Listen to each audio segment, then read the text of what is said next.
G'day and welcome back to the channel. My name's Grant Frost and I'm an Australian musculoskeletal physiotherapist who's really passionate about trying to better understand the root underlying causes of common aches, pains, injuries and dysfunctions. And in today's video, we're turning our attention to ankle mobility. And what I'd like to do in this video specifically is I want to show you one really simple but highly effective exercise that you can do today at home that will help improve the full 360-degree range of your ankle joint. And I find this really interesting because traditionally when we look at ankle mobility, we tend to focus more so on the ability for your ankle to dorsiflex or bend backwards or pointing your foot away. We don't typically spend as much time looking at the lateral movements with that inversion and eversion. And we especially don't spend a lot of time trying to look at the little bits of rotational range of motion that tends to happen at the ankle as well. But as I mentioned, this one exercise that we're about to get to can be done in a way that goes after all of the little corners that you may find that aren't as mobile as they could be. And then what we'll get to after this exercise is I just want to have a very brief conversation with you about some of the main factors that I find clinically as a physiotherapist that ultimately may be causing the ankle restrictions that you may find with this exercise. So let's get into it.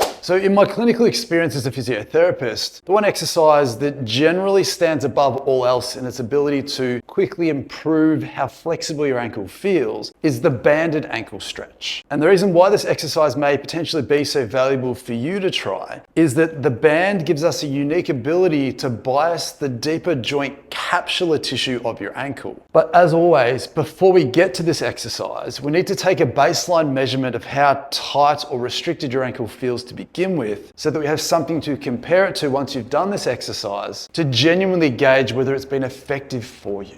And clinically, there's two ways that I tend to check someone's ankle range of motion quickly. The first is to do what we call the knee to wall stretch or the knee to wall test, where all you want to do is start with your foot up against a wall, keeping your heel down. We want to get you to touch your knee to the wall. If you can get there successfully, we want to just start taking your foot further and further away from the wall until you feel you get to the stage where you've come back far enough that in order to get your knee to touch the wall, your heel starts to raise up. See how far you got, compare that exact same spot to the other side. Take note of how it felt to do. Also take note of where you felt those restrictions, because that plays a role in where we focus on when we take a 360-degree look at your ankle mobility. The second test is just to perform a basic deep squat.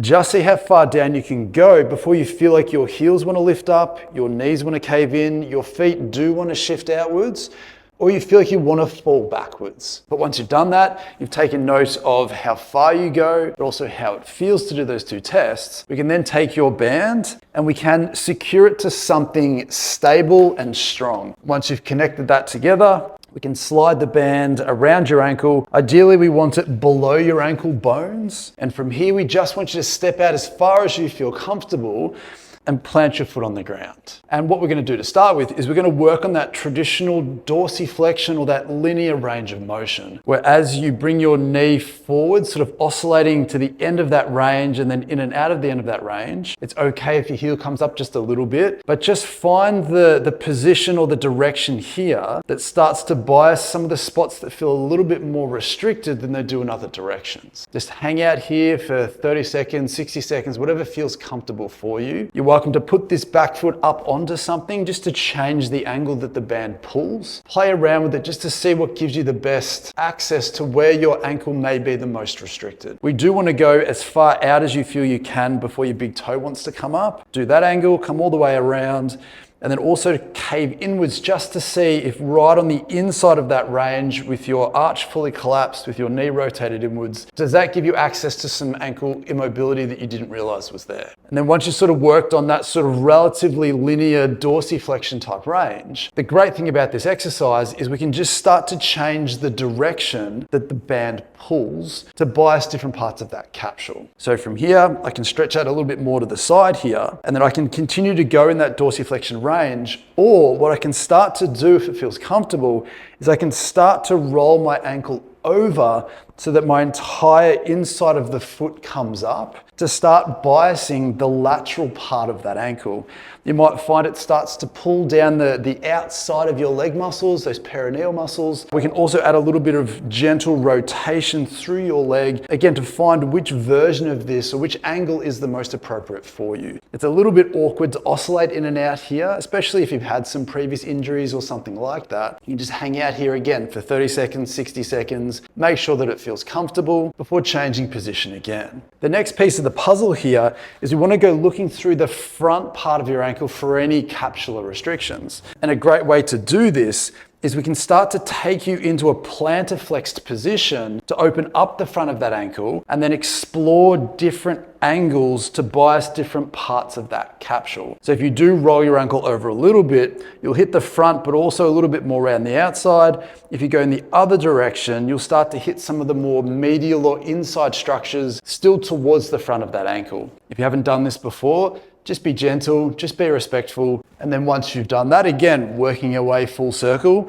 same deal again. We can step out in front here, but then we can just gently allow that entire leg complex to cave in. We can come forwards over the top of that. We can come back a little bit. We can just go looking through the structures on the inside of that ankle, again, for anything that feels a little bit stiff, tight, and tender. You can turn away from it a little bit more, and it'll bias more towards the back of that Achilles area, in between the medial malleolus and the Achilles. Just gently hang out for 30 seconds, see how it feels, come out of that again. Make sure that everything feels very safe and comfortable after doing that. And then, as mentioned before, what we absolutely have to do afterwards is then come back to those exact same tests that we did beforehand. And you should automatically feel that not only does it feel softer and a little bit looser, but you should then see that it goes that little bit further than it did before. Or when you're doing your squats, maybe your ability to get down that little bit deeper improves. Maybe you don't feel like your foot wants to turn out as much. Maybe you don't feel like you have to come up onto your heels as much.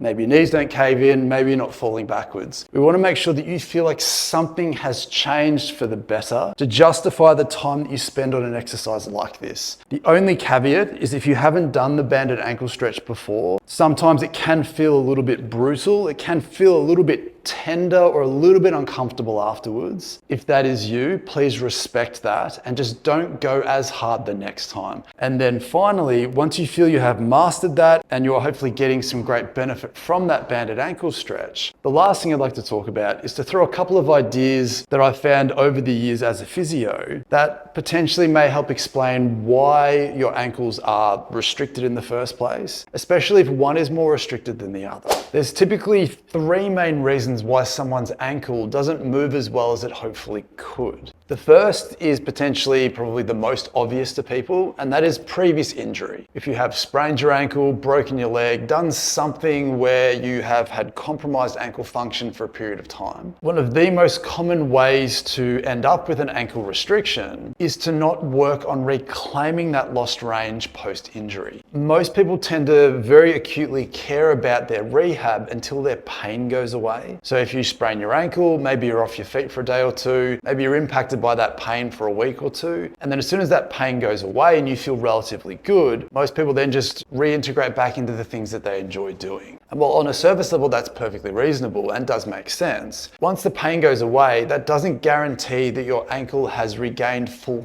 function. If you haven't spent a good 4 to 6 weeks after your injury working to reclaim your strength, your balance, your mobility, and your general function, then you may have unintentionally left yourself with a suboptimal functioning ankle joint. The second most common reason is that we haven't necessarily set up an environment or a culture where we use that deep end ranges of our ankle function. It's no coincidence that when we look at other cultures around the world, more so the Eastern cultures who eat, sleep, toilet on the ground, but they practice that wonderful baby squat, you could absolutely mount a case that you have that natural capacity, but you lose it over time if you're not practicing that and valuing that enough. Ask yourself when the last time that you were down into the full depths of a squat doing something on the ground. The third most common reason that I find that our ankles become stiff without realizing it is a direct relationship to the type of footwear that we wear the most throughout the day. More specifically, the heel at the back of that shoe. So for me as a physiotherapist, these are my work shoes. But what I love about these is that these are barefoot work shoes. They're very flexible, they're very malleable, they have a broader toe box, they don't have any arch support, but they absolutely don't have a heel. And if you're not familiar with why heels are potentially disadvantageous for your ankle flexibility, the amount of heel that your shoe has is the exact amount of ankle range you do not get access to for the entire time that you're in that shoe. So again, if you find that the banded ankle stretch that you've just performed does genuinely improve how much range your ankle has, if you then put your feet back into the same heeled shoes consistently throughout the day, then again, you may unknowingly be asking that ankle to remain stiff. And again, not giving yourself the opportunity to go off in a different direction and get off that ankle stiffness hamster wheel. But ultimately, the first step in improving your ankle mobility is to go after that deeper joint capsular restriction and go hunting through that full 360-degree range to see where your specific handbrakes might be. And as always, please let me know in the comments down below how you found the banded ankle stretch and which one of those 3 most common reasons for a stiff ankle maybe resonated with you the most. If you did find this video helpful, please consider leaving a like on the video, subscribe to the channel if you want more of this type of content from me. Consider leaving a super thanks if you found that this was genuinely helpful for you. I do hope that it was helpful and hope to see you next time.